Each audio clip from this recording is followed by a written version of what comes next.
Welcome to the Rock the Stage Show. Each week, international media expert Rich Bontrager has in-depth and personal conversations with celebrities, top leaders, authors, speakers, and media professionals. Now, from the Rock the Stage studios, here's your host, the Trigger, Rich Bontrager. Welcome to the Rock the Stage Show, back once again Sunday night for a fantastic show. Be sure to jump into the conversations, celebrate comments, questions, ask your own. If you're on YouTube, you can do that through the live chat. And of course, you're on PPM. We always go back in and look at the comments, see what questions you're asking on the Public Place Network. Tonight, we are in for a treat. We have true entertainer here tonight. But let me ask this question. Have you ever been told, be careful what you wish for? Or your life can change in a blink of an eye, right? We've all heard those things. Sometimes the idea can be so exciting to think about it, to dream about it, and think, what would happen? And for many people, when it does happen, the shock and awe and craziness. Stepping into the big moment often leads to new opportunities. Sometimes it can lead to negative impact. But have you ever really imagined what would happen if you got put on a national or global stage in a blink of an eye? My guest tonight has delivered thousands of presentations around the world, performed in every major casino in Las Vegas. He's inspired troops in wartime in Afghanistan, authored The Promise to the One, and wrote the Facebook post that went viral around the world. I saw my wife at Target today, which has been seen by more than 100 million people. I'm striving for that. I'm trying to get there, you guys. Most recently, though, he was the opening act for Donald Trump in Glendale, Arizona. Welcome tonight, Hall of Fame speaker, author, award-winning entertainer, Jason Hewlett, to Rock the Stage Show. Welcome, Jason. What an intro, bro. That was killer. I appreciate it, Rich. Well, you've been killing it. You've been absolutely crushing it, man. What a year of 2024. Now I'm not giving all of it away yet. Yeah. 2024. Boom. I mean, you've been going and going, but what was it like to really quantum leap time for you? Didn't know this is how 2024 would go, to be candid. I thought that I would just be running around doing my corporate association, education, and other types of events like I've done now for, a quarter of a century. And instead, things took quite a turn, and it's been really unexpected and wonderful at the same time. It's also been a bit, it's been highs and lows. And that's what comes when you all of a sudden become more of a global stage, right? And so that's what's happened. It's been wild. Well, these are a few things I found out about you. Over 20 years now, the Utah family-friendly version of Las Vegas. You are that guy, aren't you? Well, yeah, and that's a very small niche. I like to say that I'm a G-rated show, but Las Vegas quality. And so, when people find out I'm from Utah, then they realize, yeah, it's probably going to be a pretty conservative type of a presentation. And so, yeah, it's been a small niche, and I've been the answer for a lot of corporate events for a long time, whether it's as the 9 p.m. evening show that needs to be family friendly, or the 9 a.m. keynote speaker who brings comedy, entertainment, and a really powerful message called The Promise. So yeah, it's what it's been for a long time. Now, I love this. I love it when parents brag on their children. Your father supposedly has said this. The greatest living entertainer is how he describes you. How cool, yet how bold is that at the same time? I know. Yeah. I mean, I appreciate it. He's the greatest salesman in the world, really. He's the great inspiration of my life as well. And so it's nice to have your dad be fully supportive of what you wanted to do originally. He was the one that helped get me launched. There's no way I have a career without him. And he continues to be that champion for me. It's pretty amazing to have your dad say that, no question. Oh, absolutely. Now, I got to go back. You and I have met mostly virtually. I think we bumped shoulders in an NSA hallway one time, maybe, I think, but you were already busy. But you did an event with the NSA, the National Speakers Association. This is during COVID, but we were all jumping on virtual stages. I was coaching virtual stage from the TV perspective. And they had an event where you were the center guy, and you had 5 to 8 cameras. You had also the gadgets and gizmos, and people were just beginning to figure out there's something we can do here that we couldn't do before as public speakers. You rocked that stage. You blew my mind away because I thought I was doing good. Honestly, it was like, who's this guy, Jason? And since then, I've been following you and following you. What did you learn through COVID that you would not have learned otherwise in the speaking realm with all that video, TV technology? What a cool question, and what a great time, really, because we all lost all of our work essentially on stage and in ballrooms across America. And the next thing we knew, we're stranded essentially in our own homes and trying to figure out how to connect computers to. Truthfully, I didn't have a computer strong enough with the HDMI cables, ATEM switchers. I had none of the stuff that I needed to make it work. Yes. Luckily, I had somebody that was willing to coach me through it. His name was Jordan Gibby. He changed my whole time on virtual. And I was actually following in the footsteps of two other guys that were ahead of me. Vin Zhang, who's a very famous guy from Australia. He had the best setup I ever saw. And then Clint Pulver was the other one who I had been coaching a little bit with wanting to become a speaker. And then he just took off past all of us. But Clint had a great virtual setup too. What I learned about that is that you don't just need to be in front of people to make a difference and to have something powerful that you can share with the world. The power of having a camera turned on and to be able to share what you want with the world. I mean, look at how a guy like Jordan Peterson for decades has been teaching in a classroom. He turns on his YouTube one day and shares a couple of real provocative thoughts. And the next thing we know, he's, worldwide. And so the power of the camera and what you can do with multiple cameras, essentially, that was what was so special. In fact, in this office, like you said, I had about 8 cameras with all these switchers that I could go back and forth between this room and that room. And it was a fun thing, but it was also really a high wire act every single presentation because you never know what's maybe not going to work. And there was a lot of forgiveness by the audience because they were all suffering through the same challenge of trying to go virtual. I love that we were all kind of at zero and I had to learn it too. So it was fun actually to make mistakes. And I'll tell you the best part about doing virtual gigs, my man, was that if it was on Zoom, for example, there's a thing called the chat that was open on the side. Yep. And to read the minds of people watching me was a first in my life. I'm used to applause, laughter, people crying, and you can kind of see them in through the darkness and the lights are in your eyes. But to see on a chat what people are thinking or saying, oh, when I would sing the, like, and I think to myself, what a wonderful world. And I'm singing and I'm looking in the chat and people are writing, this was my dad's favorite song and it makes me cry and I'm so happy. And I was like, that's one of the coolest byproducts of how wonderful this experience has been. And really, it set a whole change for National Speakers Association, everybody. And it's amazing how some people embrace it, some people not embrace it. It was a very also tenuous time of, well, why are you doing that, Jason? Rich, why are you doing that? Let's go back on stage. And it's all been redefined, hasn't it? Oh yeah, absolutely. And I remember friends of mine that were like, oh, I'm just going to wait till this blows over. I'm not going to do any gigs. And I was like, what are you thinking? Like, this is the most creative time.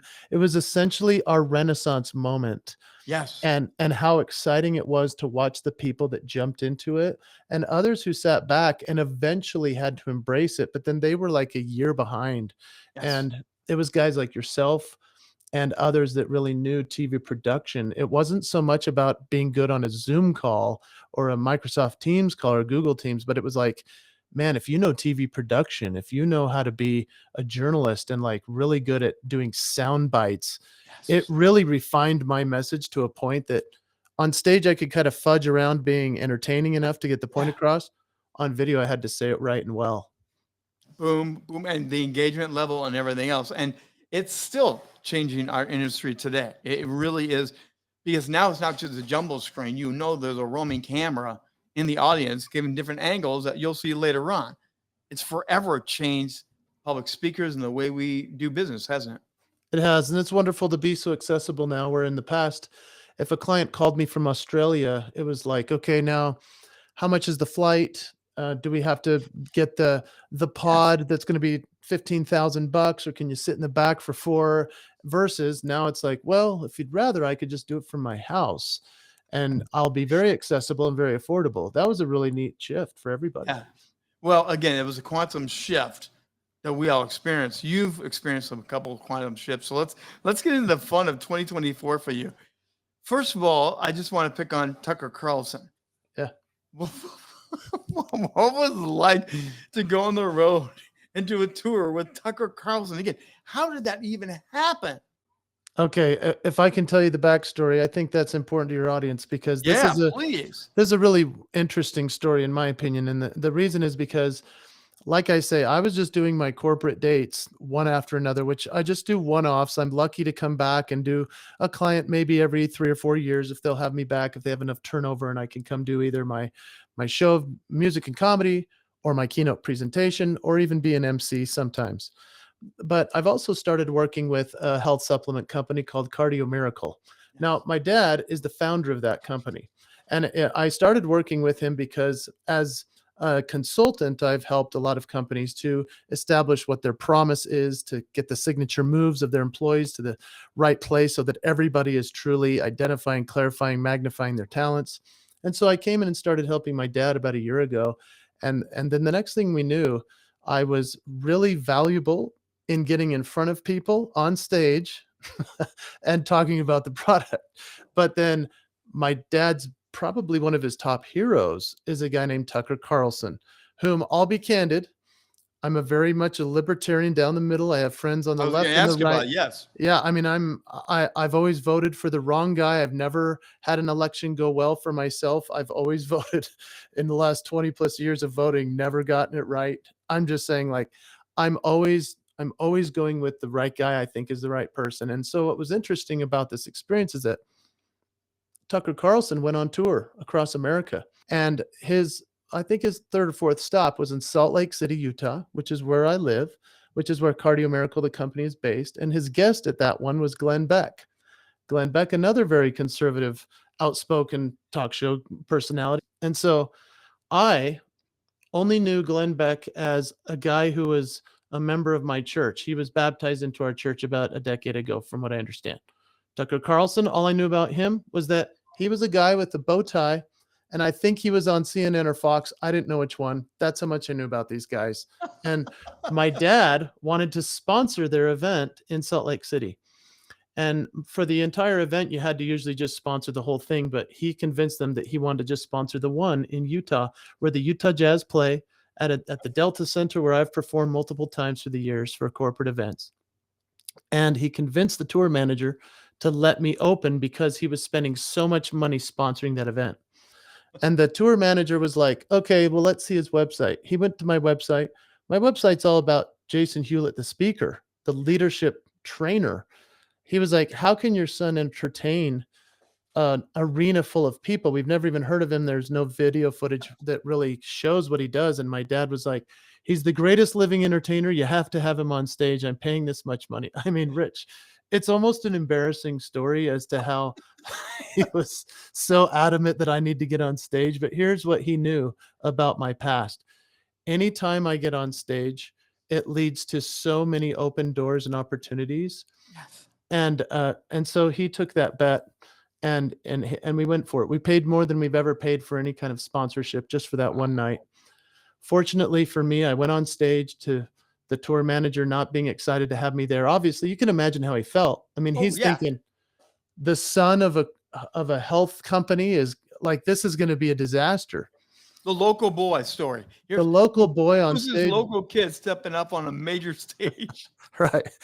And so I get on stage, I kill it, right? I do my Led Zeppelin impression, Guns N' Roses, Journey, Louis Armstrong. I do my funny faces with all these things that I can do, which amazing, folks. yeah, which people love, and it's on the huge screen and people are scream laughing. And then I closed in a way that they weren't expecting because they had comedians on other stops. At this stop, though, while I did the comedy, I closed with God Bless the USA. I've done that number for years. That's like one of my anthemic numbers that I love to share. Everyone was standing with their phones and their lights and crying and screaming at the top of their lungs because this is a arena of patriots that want to make America great, right? And so I did this number. They're freaking out when I come off stage. They're hugging me. Tucker Carlson's people are going, "Who are you? How did we find you?" And they canceled all the other comedians that they had lined up for the rest of the tour. And the next thing I know, I'm on Tucker's private jet, flying around the country with him, opening show after show. And to be candid, Rich, I didn't even want to get a picture or promotion or anything, because I knew that if I was on stage with Tucker or Glenn Beck or anyone, I knew it would probably be a bad idea for my career. So I kind of tried to hold back until this whole thing started to launch and it became public knowledge. And I said, I better start telling people I'm on tour with Tucker. And man, that's when all heck broke loose in my world. Well, like I said in the opening, in a Yeah. blink of an eye, it can change. And Yeah. there's that embrace it or run feeling. Did you go through some of that when it was Oh, like, oh my goodness, they're literally saying, pack your bags, the plane's over here? Was it that moment of, it's just me, guys?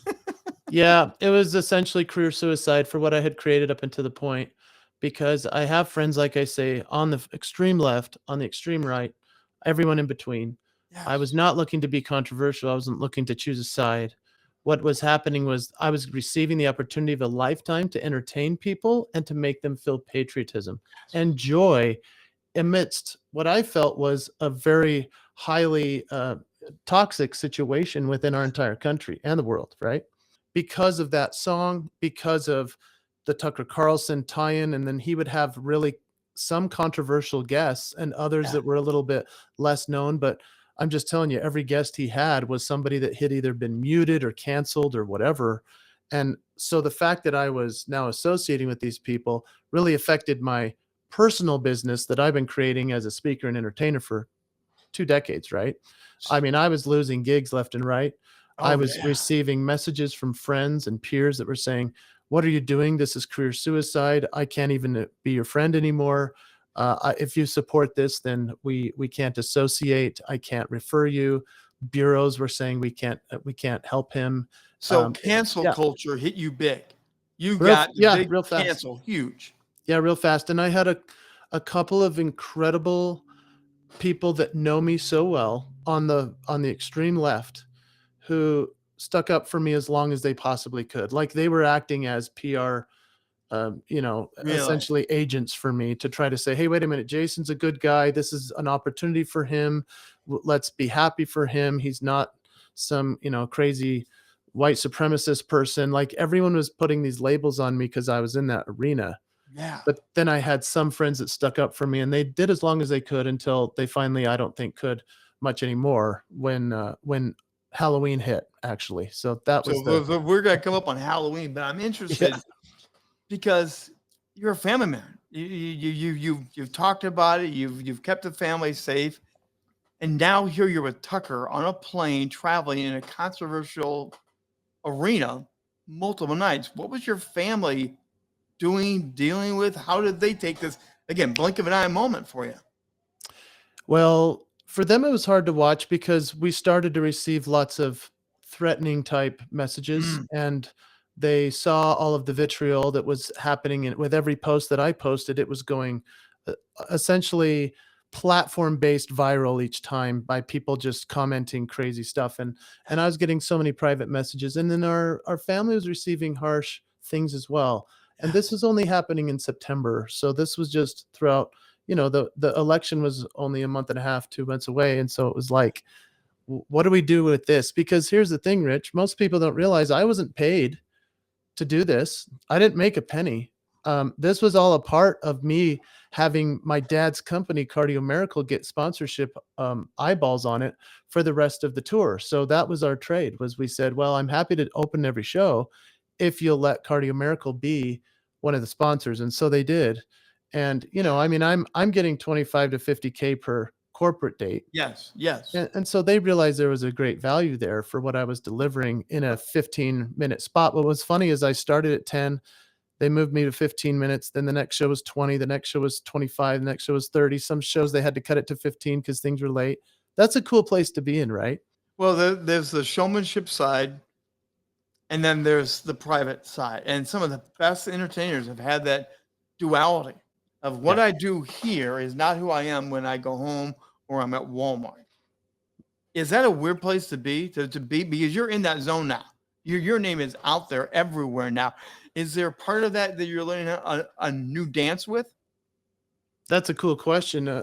In reality, I just have to take a page from some of my heroes like Jim Carrey or Robin Williams or some of these great performers from the past, where if you're turned up to an 11 at all times, you're gonna burn out and it's gonna be too hard on you. And so Yes. I do believe that we are the same person on and off stage. That's a part of our promise and congruence, and to preach kindness, to preach family, but not to live it. That's a weird deal, and that happens. But I know that the people that I associate with, even if they're large and bombastic on stage, they are the best of humans off it. And that's the only people that I'm associating with at this point. And so the person that I see that's great on stage, and then I come off stage and they're not that guy. I've distanced myself from them, and I've done all I can to be as congruent as possible. A lot of people say, Jason, you're not that funny off stage. The fact is, I am funny when it makes sense to be funny. But if I was funny all the time, then that would ruin every Yeah, conversation. there would So, be no point of it then. Yeah. yeah. And So again, yeah, as I do media training, I talk with people about this new stage and the camera and stuff. I do stress values. People are really surprised when I get into the value conversation. But like you said, who you are is who you are. The camera may be there, the camera may not. And the best thing I tell people is when they know you're real here and they know you're real off, there's a different trust level that comes through the camera. oh And yeah. I'm sure you've experienced that yourself, that you've got to just be true to you and know what yes is and know what no is. Yeah, that's a great point and great coaching. And I mean, the challenge is that a lot of people, when they get on stage, they're lying just enough to have to cover their tracks. And the fact is that if you just tell the truth all the time, if you're just who you are all the time, it makes it a lot easier. So let's jump to Halloween night. Of all nights in the world, Halloween night. Yeah. Now, we do have to do a little backtrack here because Donald Trump had a speaker, a comedian, and he made comments that were not great about Puerto Rico, and it Yeah. blew up. Right. You then somehow get a call, and you're the guy to replace him. You know you're walking into a landmine. First of all, did you hesitate when they said, "Do you want to fill in?" Yeah, that's funny. I mean, here's the thing that's maybe a little bit of the difference is that Tony, who you're talking about, the comedian Yeah. Tony Hinchcliffe, who's brilliant in his own right and what he's done for so many comedians, and he's just helped a lot of people. He has his own set that kills, and he knows it. The Puerto Rico thing is a great bit for him, in comedy clubs, and it was very risky for him to do that. And he was even told, I think, by Joe Rogan not to, but he went for it. He did that at Madison Square Garden. It obviously blew up, and that was part of what he wanted, right? And so he did that. Now, the thing is that was a Trump event, and so Yes. Trump put that on at Madison Square Garden. Tucker Carlson put on the one on Halloween with Trump as his guest. And Right. so that's how I got that gig, is that they called me and they said, "Hey, look, we could obviously choose any comedian we want, any entertainer would throw down to be here that's on this kind of more conservative side, but do you want to be the opener for Trump?" And I thought, oh my gosh, well, this is wild. Because How fast I, did you call your wife? Honey, uh, I got to talk to you about something. I was actually on vacation at Bryce Canyon in Utah in my Oh, RV. I had just set up my satellite, the Starlink that I had just purchased to get yeah. Wi-Fi in the middle of nowhere. And Beautiful place. I got a text from the tour manager, and he's like, "Hey, can you open for Trump and Tucker in Phoenix on Halloween night?" And I was like, "Yes, I can." And I thought, okay, now I have drunk from the chalice. The elixir is down the hatch. And So, again, blink in the eye moment of, because they probably have 10 names behind you. So if you pause, hesitate, you're out. accepting the Trump gig was crazy, and it was a huge opportunity for me. They told me that I'd maybe have 15 minutes to open, and I don't know if you know the story. Do you want this story? Yeah, please, please. I would love, because this doesn't happen to too many people. They want it to happen, but what happens when it really happens? Yeah, it was so much Secret Service was there, so many challenges. There's about 20,000 people at this arena. It's called the Desert Diamond Arena in Glendale, Arizona, near Phoenix. And I was supposed to do 15 minutes. I went on stage and they said, "Hey, Trump's not here yet, and some of his other guests aren't here yet. In fact, they were going to have people like RFK and other people that were extremely important to be on that stage. So they're doing this off stage. They're saying off stage, they're going like this, and I'm not looking over there because all they have to do is they know me well enough now that they can just add time to the timer. Yeah. And I'll just stay on and I'll end it exactly on the second. And so I'm looking at the timer, it's going, 15 down to 10 or something, and then all of a sudden it jumps to 25. And I'm like, oh. And so luckily on stage, I have my iPhone up there, right? And this is where I do my tracks. So my music tracks, I can create the show on stage. And so now the 25 comes down to about 17, and then it jumps up to 30. And I'm like, oh man. So I'm on stage, I think, for about 45 minutes. Wow. They originally gave me 15. Well, you can now teach a master class on, because most of us know when we're speakers, we're told just before we walk on, we got to cut you to 15. I know we said 25, but we got to cut. We're running late. You were told to go long. You can teach a master class now of what if the tables reverse, have your iPhone, have your bits, know how to loop in a part that you weren't going to use and bring it back in seamlessly. That would be fascinating, because I'm sure your mind was racing every time the clock went down and every time it went back up. Yeah, I had to do some serious math, and I'm not good at math, but I've become good at math because of the fact that the timer's clicking and I'm thinking, okay, I have a 2-minute bit, 3-minute. Okay, I've got the 6 of these 1-minuters, and then I've got this one thing I need to do to close. The thing they wouldn't let me do at that gig was they wouldn't let me sing God Bless the USA, which had been my big closer for all these. So right. As the clock is ticking down, I'm thinking, okay, which one can I close with? And I had to essentially just close with whatever I felt like in that moment. That was a really interesting difference from what we had done before, because 3 hours later, I think it's that long, there were that many speakers in between me and Trump. Yeah. Trump finally shows up. I never got to meet him, never got a photo with him. He's elected the president within 5 days from there. It was crazy to be the part of the biggest event that he did prior to his election. And, I never would have said this a month prior, but he had become my guy. And I was voting for him. I was excited for him. I was thrilled to be a part of it. And I knew it was a historic opportunity for our country and for him.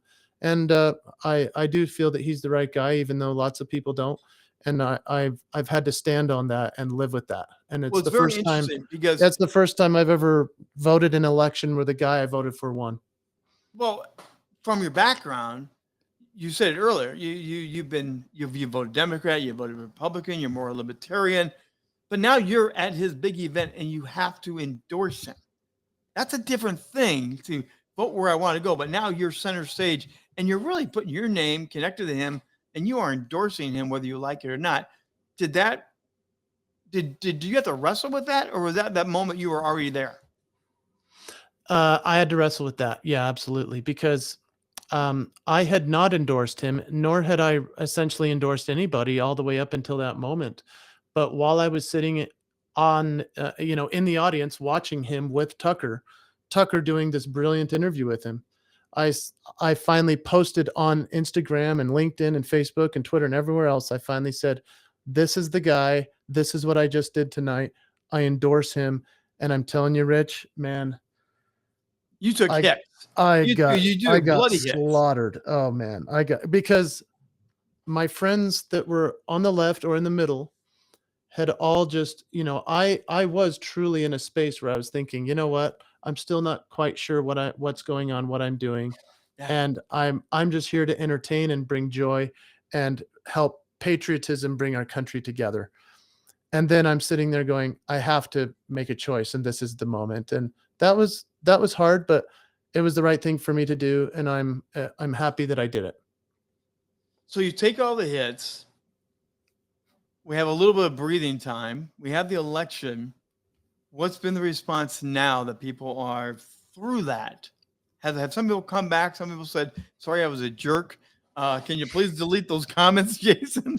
Or is there still a gap right now to what was or what is with some of that fan following and support you had? Yeah, that's a great question, man. This is really fascinating because no one's asked me these, and I love it.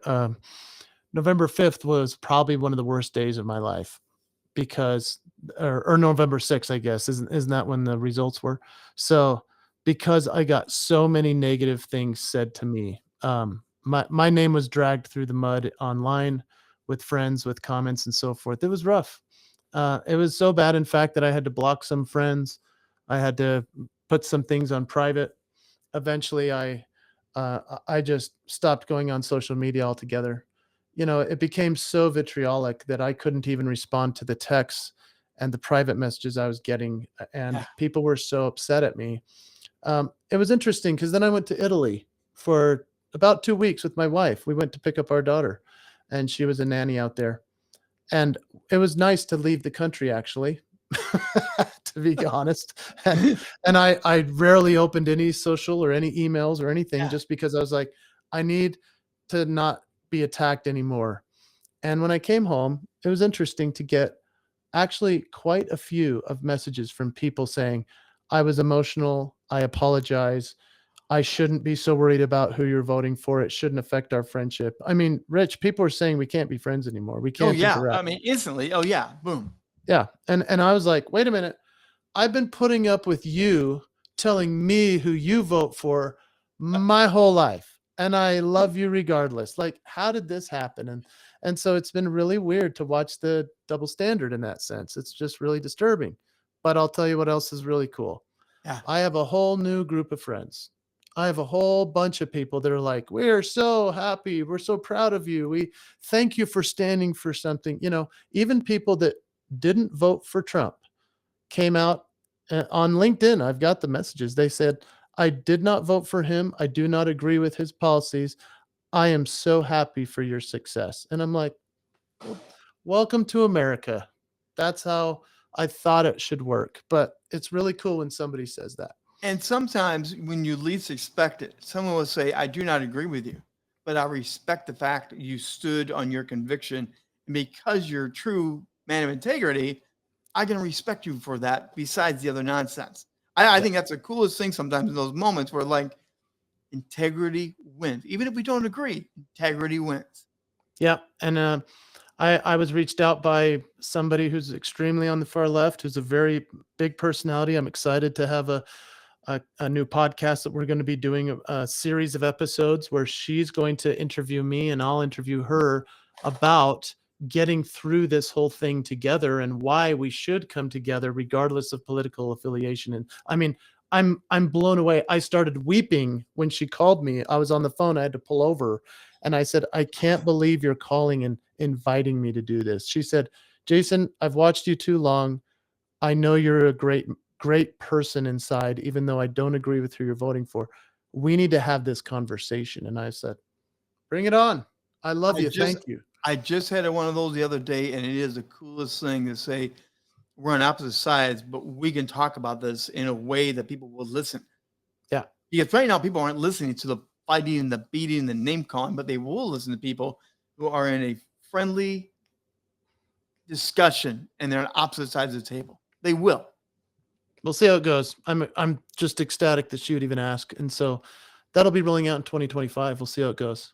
So let me ask you about the promise is part of your keynote. The promise has been a big thing. Tell me how that has all developed and gone right now. And I see you smiling already. Oh yeah. What's funny about the promise is that I've built a career off of keeping my word, saying what I'm going to do, being the guy of integrity, and then to have it all be questioned by people that were concerned about what I was now choosing. A lot of people said, wow, your message is no longer valid. You're no longer the promise guy. That was Wow. a tough one to hear. Yes. But I created the message based around the fact that all of us set goals, but we need to, if we set a goal and we miss it, we just set another one. Whereas if we make a promise and break it, that's a one and done. So what are your real promises you're going to keep every day? And what are the goals that are the particulars that lead to the promises that are your proclamations? So what do you proclaim your promise could be? And it's a very simple concept, but a lot of businesses are jumping on this concept of saying, our promise to you is this, or we promise and make a promise to us. And I like that language. I think it's powerful. It's heavier. It's a promise is a sacred goal. Yeah. And I think that that's nice to be able to have something that's kind of intangible, but that is absolutely accountable. and I can promises we remember stop. commercials back in the 60s and 70s, the seal of approval, our promise. The CEO, Yeah. someone would say it, it's our promise to you.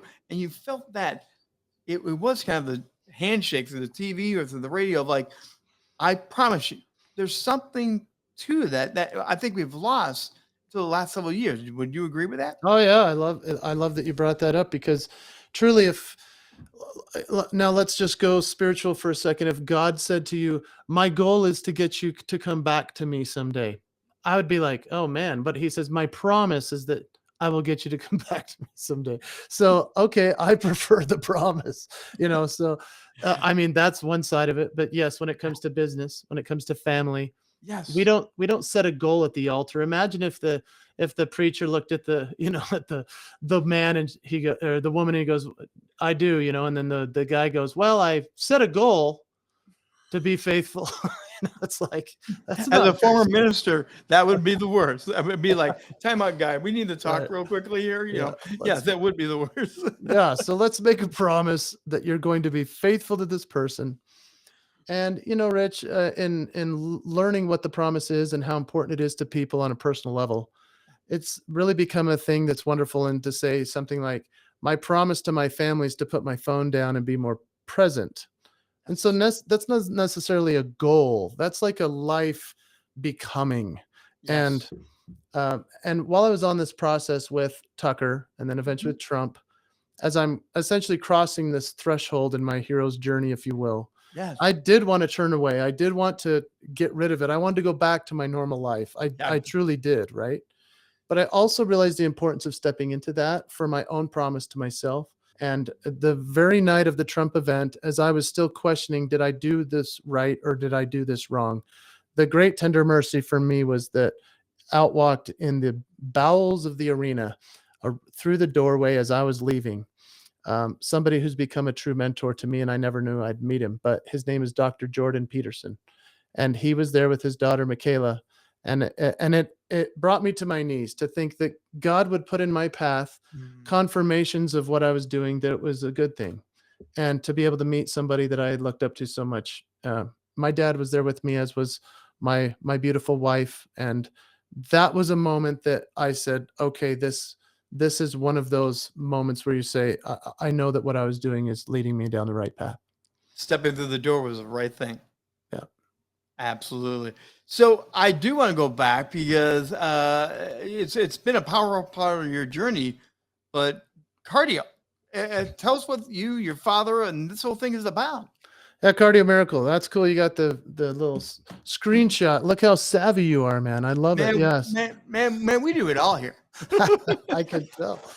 Yeah, so Cardio Miracle is the world's greatest nitric oxide product. And people think when they hear that word that it's like the dentist's nitrous oxide. That's not the thing.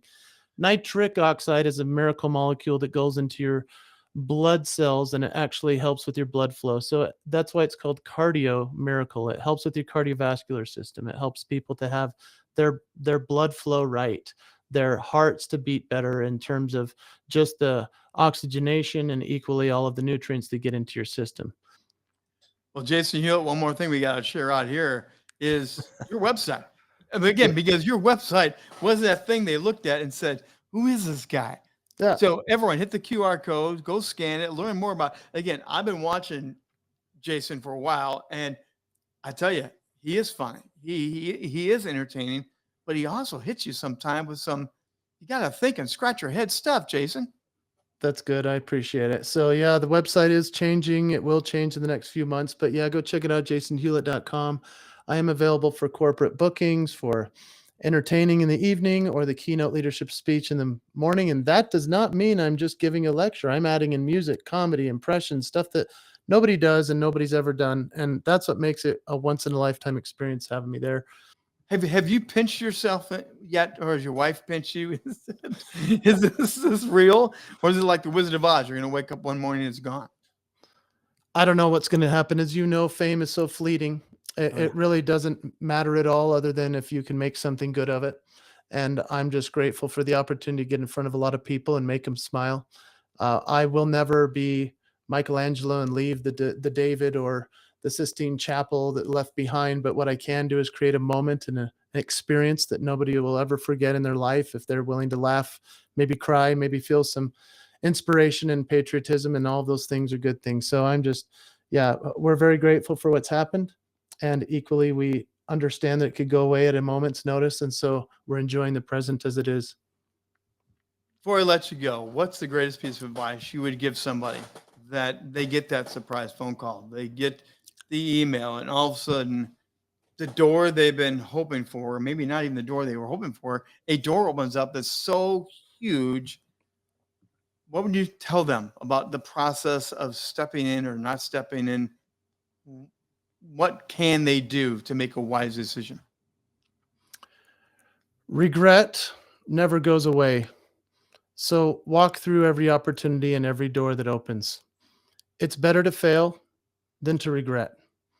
And if we keep the promise to ourselves, most of the time the doors that are opened are the right ones.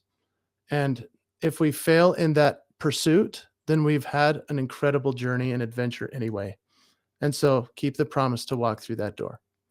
Jason Hewlett, great to have you on the show. Congratulations on your success. And we're going to keep watching because you're not done yet.